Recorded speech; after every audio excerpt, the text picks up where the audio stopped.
सब लोगों का आसाम में स्वागत है। इस वक्त आसाम में हम लोग नगर भ्रमण करके आ रहे हैं। आपने सबने देखा होगा। तो कल हम लोगों ने जैव धर्म से सुना था कि भगवान के जो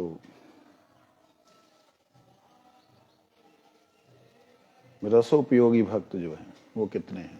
एक तो साधक के बारे में सुना था जो साधना करके सिद्ध अवस्था प्राप्त करते हैं, और दूसरे हैं सिद्ध। जो सिद्ध भक्त कौन है, साधना करके जो सिद्ध हुए वो लोग कौन है, उनके लक्षण क्या है, उसके बारे में कहते हैं जिन्हें किसी भी दुख आदि का अनुभव नहीं होता। सिद्ध अवस्था एक ऐसी होती है जिसमें कोई दुख इत्यादि नहीं होता। अक्सर क्या होता है कि हमें जैसे शारीरिक दुख है तो वो दुख लगता है। कल मैंने इसके बारे में बोला था।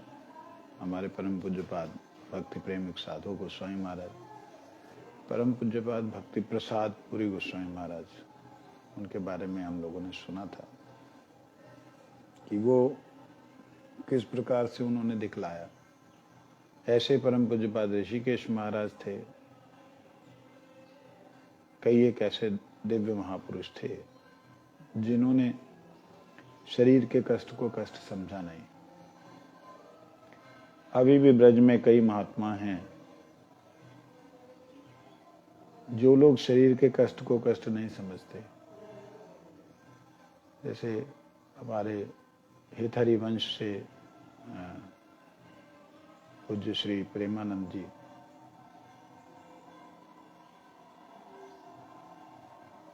उनकी दोनों किडनियां फेल हो गई।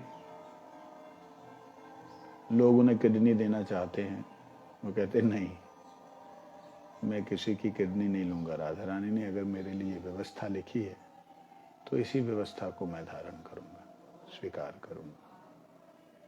ऐसे ही मेरे से 8-10 साल बड़े, मेरे बड़े ही प्रिय आत्मीय कह सकते हैं, उनसे बड़ा ही विशेष प्रेम है चेतन बाबा। उनको भी मैंने ऐसी ही स्थिति में देखा। उनके साथ बहुत से साधक और हैं जो साधना कर रहे हैं।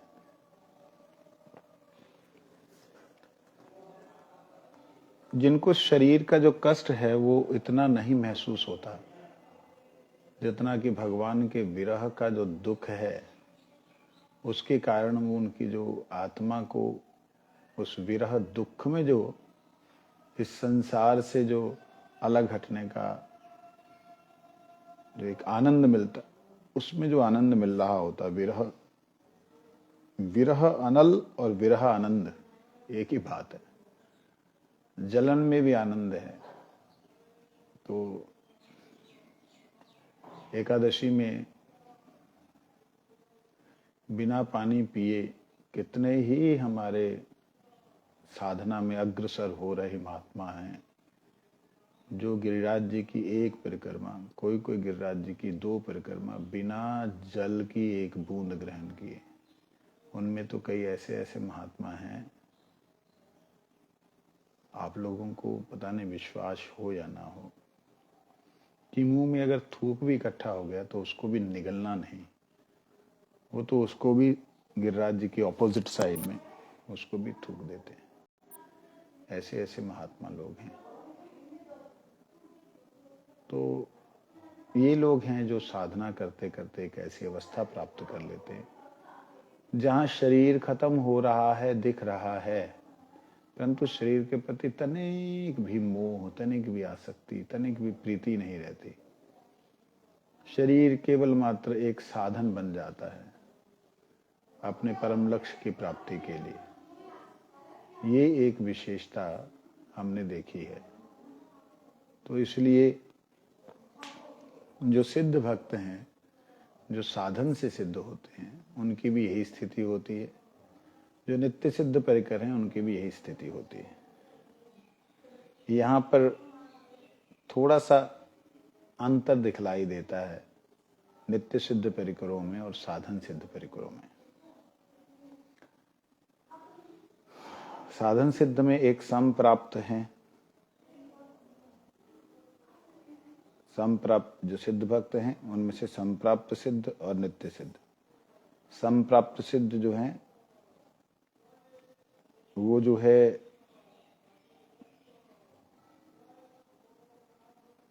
साधन के द्वारा अथवा कृपा के द्वारा सिद्ध होते हैं।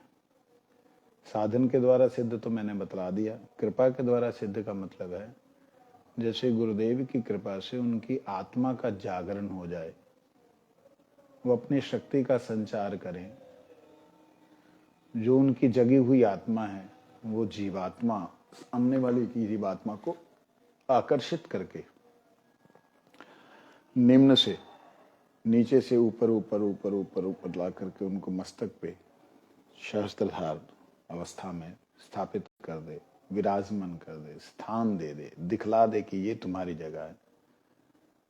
ऐसे गुरु कृपा से अथवा किसी सिद्ध महात्मा की कृपा से जीवों में घटित होता है। परंतु कुछ लोग ऐसे हैं जो इस अवस्था का क्या कहूं, इस अवस्था का दुरुपयोग भी करते हैं, क्योंकि ऐसी अवस्था आने के बाद में कई बार कई दिव्य शक्तियां जो हैं उनके शरीर में आवेश करना चाहती हैं।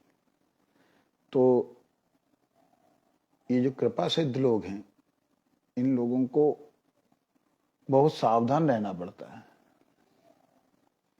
इसीलिए कई बार हमारे पे देखा जाता है कि कुछ एक ही जीवों पे गुरुदेव अथवा सिद्ध महापुरुषों ने कृपा की, जो कि उनकी कृपा से वो सिद्धि प्राप्त अर्थात भगवत प्राप्ति अथवा स्वयं की जागृति हुई। तो ऐसे जो कृपा सिद्ध हैं वो सारे के सारे हो जाएं कृपा से सिद्ध, तो उसमें गड़बड़ डेफिनेटली होती है। डेफिनेटली उसमें गड़बड़ होगी ही होगी। जैसे कई लोग हमारे पास आते हैं, बोलते महाराज कृपा करो, हमको भी अनुभव हो कुछ, आप कृपा कर देंगे तो हो जाएगा, ऐसे वैसे बोलते हैं। लेकिन वो सिर्फ टेस्ट लेने के लिए कि क्या आनंद क्या है, सिद्ध अवस्था में क्या आनंद, मतलब ऐसे केवल विचार, उनको ये मृत्यु वरण करनी पड़ेगी ऐसा भाव भी नहीं है। मतलब अगर शरीर छोड़ना पड़े छोड़ने को तैयार हैं ऐसा भाव है ही नहीं। और अगर ऐसी स्थिति उस कृपा के द्वारा सिद्धावस्था के बीच में जो रास्ता है उसको तय करने में आए तो वो छोड़ के भाग जाएंगे, ना दिमाग खराब हो जाएगा, पागल हो जाएंगे। तो इसलिए ये कृपा भी जो है बहुत विचार करके देनी पड़ती है। कई लोग कृपा से जो है अपनी आत्मा की सिद्धि अर्थात अपना आत्मा की उपलब्धि, स्वयं की उपलब्धि कर पाते हैं, तो वो लोग अपने आप को गुरु, अपने आप को सिद्ध महात्मा समझ करके दुनिया से पूजा इत्यादि लेने लगते हैं। उसके कारण भी बहुत बड़ा नुकसान होता है। क्या नुकसान होता है उससे? उससे व्यक्ति जो है भगवत प्राप्ति से रह जाता है। यहां कृपा सिद्ध या संप्राप्त सिद्ध, इसके विषय में जो संप्राप्त सिद्ध जो हैं वो साधन सिद्ध अथवा कृपा सिद्ध जो होते हैं, उनको जानना ये जरूरी होता है कि साधन करते करते करते अगर वह भगवत कृपा को या अपनी उपलब्धि को प्राप्त करते हैं तो वो साधन करते समय उनके इतने कर्म कट जाते हैं, इतने विकार नष्ट हो जाते हैं कि वह सिद्ध अवस्था में पहुंच करके विचलित नहीं होते, उसमें कृपा रहती ही है। साधन करते समय अगर भगवत कृपा, गुरु कृपा, वैष्णव कृपा ना हो तो जीव आगे बढ़ ही नहीं सकता है। जैसे कृपा तो उसमें रहती ही है, परंतु उसमें साधन प्लस कृपा, ये दो चीजों से सिद्धि प्राप्त होती है। ब्रजनाथ जी ने कहा नित्य सिद्ध कौन है? ये संप्राप्त सिद्ध तो हो गए साधन के द्वारा और कृपा के द्वारा। अब नित्य सिद्ध कौन है, उनके बारे में उन्होंने कहा रूप गोस्वामी का एक श्लोक, आत्मकोटि गुण कृष्णे प्रेमाणम परमं गता नित्यानंद गुणः सर्वे नित्य सिद्धा मुकुंदवता। अर्थात मुकुंद की तरह जिनके गुण नित्य और आनंद स्वरूप हैं वे नित्य सिद्ध हैं। भगवान की ही तरह उनके जो गुण हैं वो नित्य हैं और वह आनंद स्वरूप हैं। उनमें दुख या निरानंद का आभास भी नहीं होता। मतलब आभास क्या है वो जानते भी नहीं है। ये एक बड़ी विचित्र बात है। आत्म कोटि गुणे गुणम कृष्णे, कहते हैं इनका प्रधान लक्षण यह कि अपनी अपेक्षा भी कृष्ण के प्रति कोटि गुण अधिक प्रेम युक्त होते हैं। जितने भी संसार में जीव हैं उनका प्रेम स्वयं के प्रति होता है। वह जिनसे भी प्रेम करते हैं उस प्रेम में स्वयं ही प्रमुख होता है। परंतु जो नित्य सिद्ध परिकर हैं, जो श्री राधा रानी से प्रकट हुए, जहां जब तटस्थ अवस्था में प्रकट हुए तो सीधा भगवान की तरफ आकर्षित हो गए, जहां बलदेव जी से प्रकट हुए, ऐसे जो नित्य सिद्ध परिकर हैं, विशेष करके बलराम जी से जो चारों भाव प्रकट हुए हैं, शांत, दास्य, साख्य, वात्सल्य, वो जो जितने भाव हैं वो सारे के सारे भाव और उनके स्वरूप भूत जो स्वरूप से प्रकट हुए बलराम जी के, जो शांतता से साख्य वात्सल्य में जो पार्षद हैं, परिकर हैं, वो सारे नित्य सिद्ध हैं। भगवान से ही, भगवान में ही, भगवान के द्वारा ही, भगवान की सेवा में ही लगे हुए। तो कहते हैं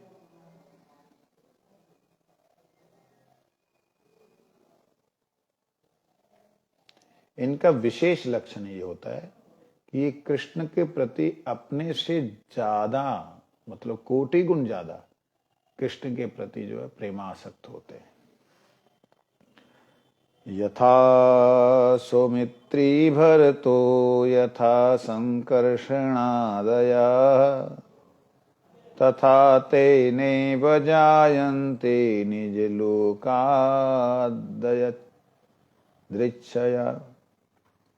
पुनस्तेनैव गच्छन्ति तत्पदं शाश्वतं परम् न कर्म बंधनम जन्म वैष्णवांश विद्यते। कहते हैं जिस प्रकार लक्ष्मण जी, भरत जी, भगवान श्री रामचंद्र और बलराम आदि, बलराम जी, श्री राम जी भगवान कृष्ण के साथ भगवान की इच्छा से इस संसार में आविर्भूत होते हैं और पुनः भगवान के साथ ही नित्य परम धाम चले जाते हैं, उसी प्रकार यादवगण भी भगवान की प्रकट लीला में आविर्भूत होते हैं और अप्रकट लीला के समय भगवान के साथ परम धाम चले जाते हैं। अतएव वैष्णव का प्राकृत मनुष्य की भांति कर्म बंधन और जन्म नहीं होता। अब ब्रजनाथ जी कहते, प्रभु हमने ये श्रवण किया था कि विभाव के अंतर्गत अवलंबन तो समझ गया, अब उद्दीपन किसे कहते हैं वो बताइए। उद्दीपन शब्द का अर्थ होता है कि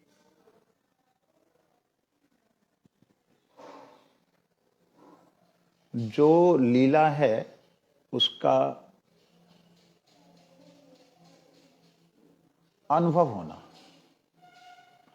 मतलब कोई एक क्लू मिल जाना, कोई एक लिंक मिल जाना, कोई एक संबंध मिल जाना, कोई एक वस्तु का दिख जाना, उससे लीला का प्रकट हो जाना, उद्दीपन।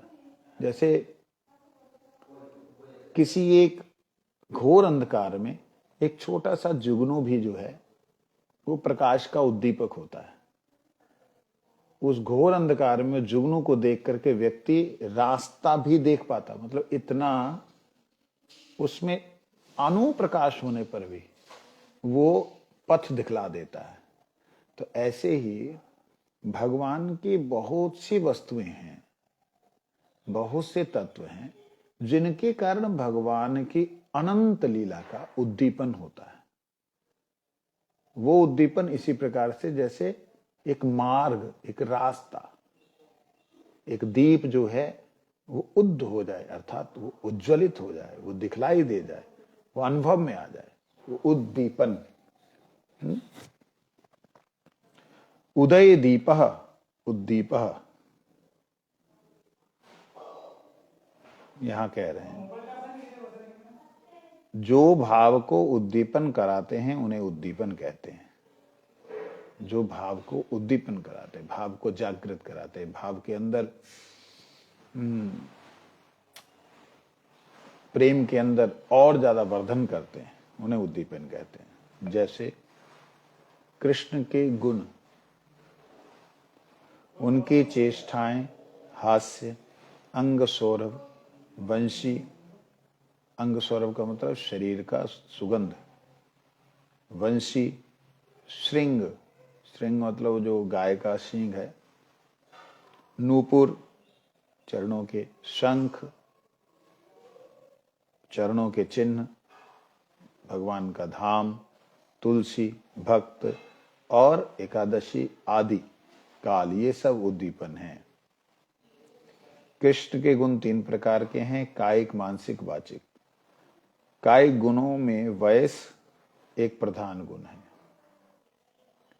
कौमार, पौगंड और किशोर ये तीनों वय हैं, आयु हैं।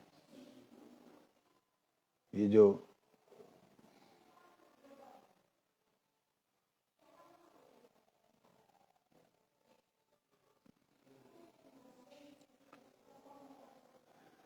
कृष्ण के जो गुण हैं वो तीन प्रकार के दिखलाई देते हैं।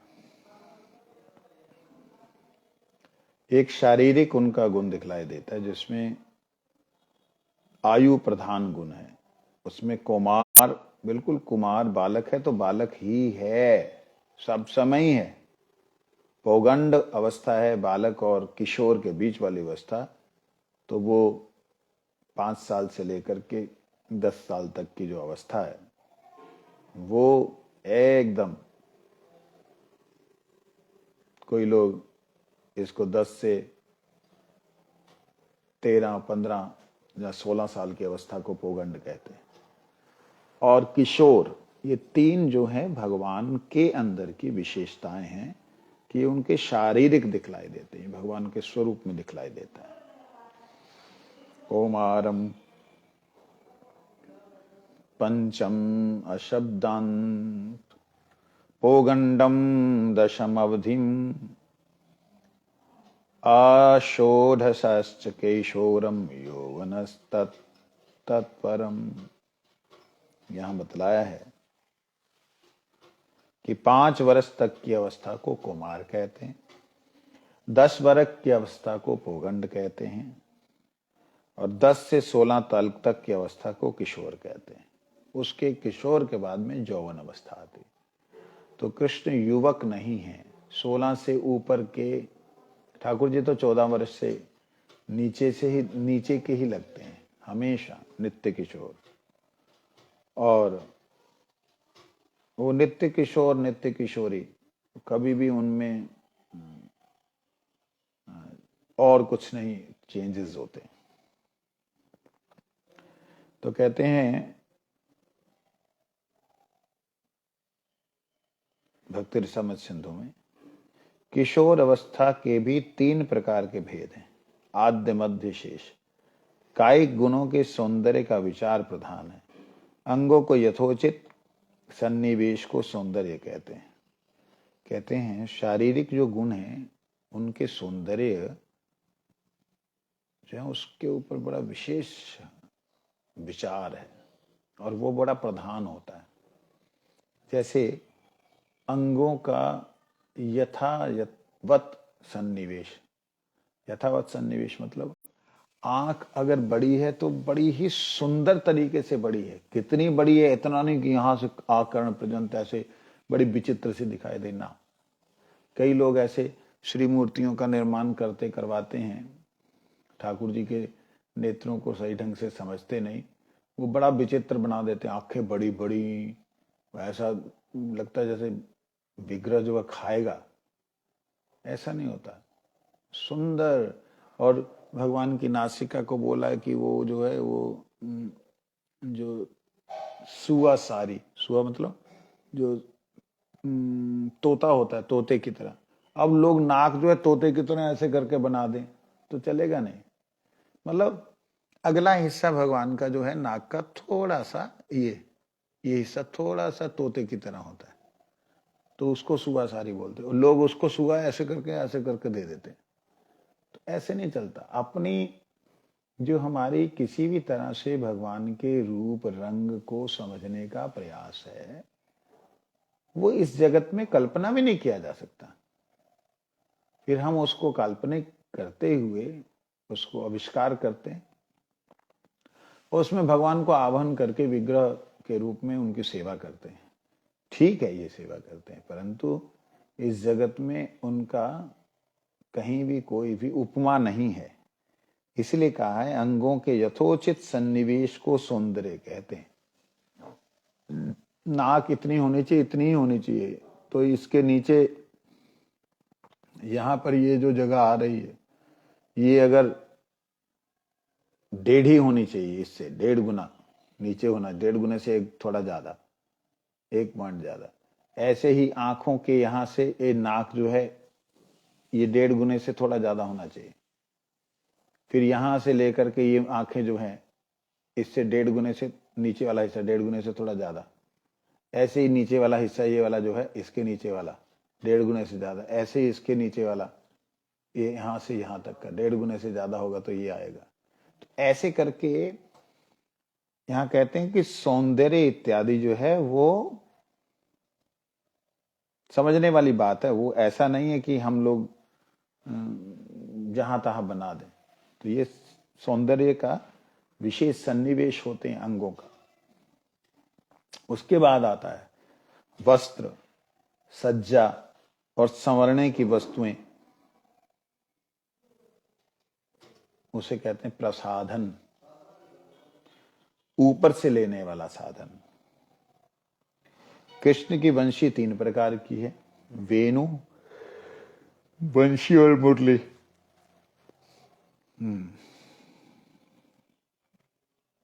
वेणु जो है वो 12 उंगली की होती है। हमारी जो उंगलियां 1 2 3 12 उंगली की, और अंगुष्ठ के समान मोटी होती है, अंगूठे की तरह मोटी। इसमें 6 छेद होते हैं। मुरली जो है 2 हाथ लंबी होती है। 2 हाथ का मतलब क्या हो गया? ये इसको भी हाथ बोलते हैं, लेकिन हाथ जो है शास्त्रों में इसे कहा गया 2 हाथ लंबी, इतनी लंबी वो क्या होती है? मुरली।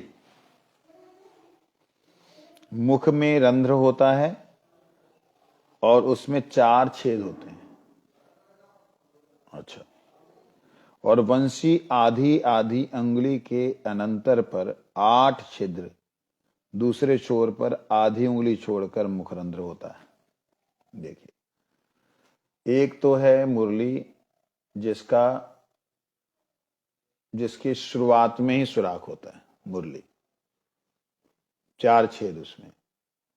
और एक है बंसी, जो आधी आधी उंगली के अनंतर पर 8 छेद, मतलब आधी आधी उंगली पे 8 छेद होते हैं। और दूसरी छोर पर जो है एक उंगली छोड़कर, मतलब एक उंगली छोड़कर उसमें रंध्र होता है, मतलब वो यहां से नहीं बजती, यहां से ऐसे बजती।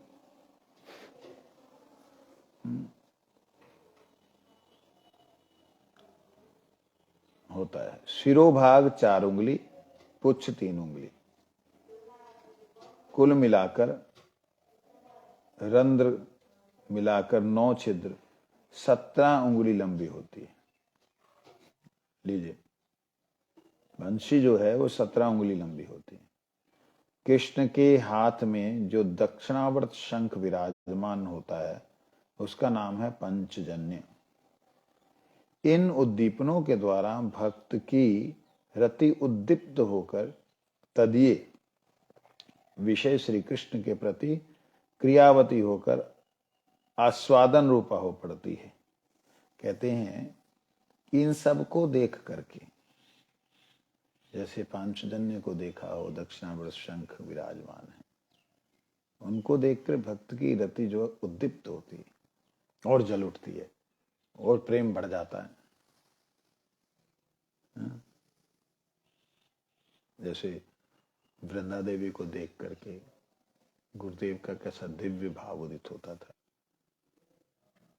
और वो आनंद स्वरूप हो पड़ती है। रति ही स्थायी भाव है, वही रस होती है। रति भगवान के प्रति जो जितना हम रत हो जाएं, जितना हम प्रीतियुक्त हो जाएं, वही स्थायी है भाव है, उसी को रस कहते हैं। अगले दिन तुम लोग इसी समय यहां उपस्थित होना, मैं अनुभाव आदि की व्याख्या करूंगा।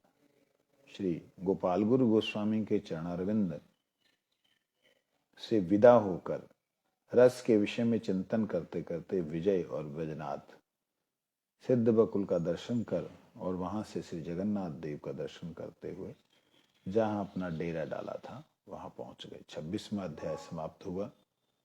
हम लोग कल से 27वां अध्याय शुरू करेंगे।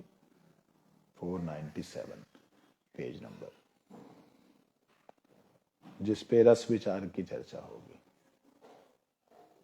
वंशा कृपा सिंधु पतितानां पावन वैष्णवेभ्यो नमः।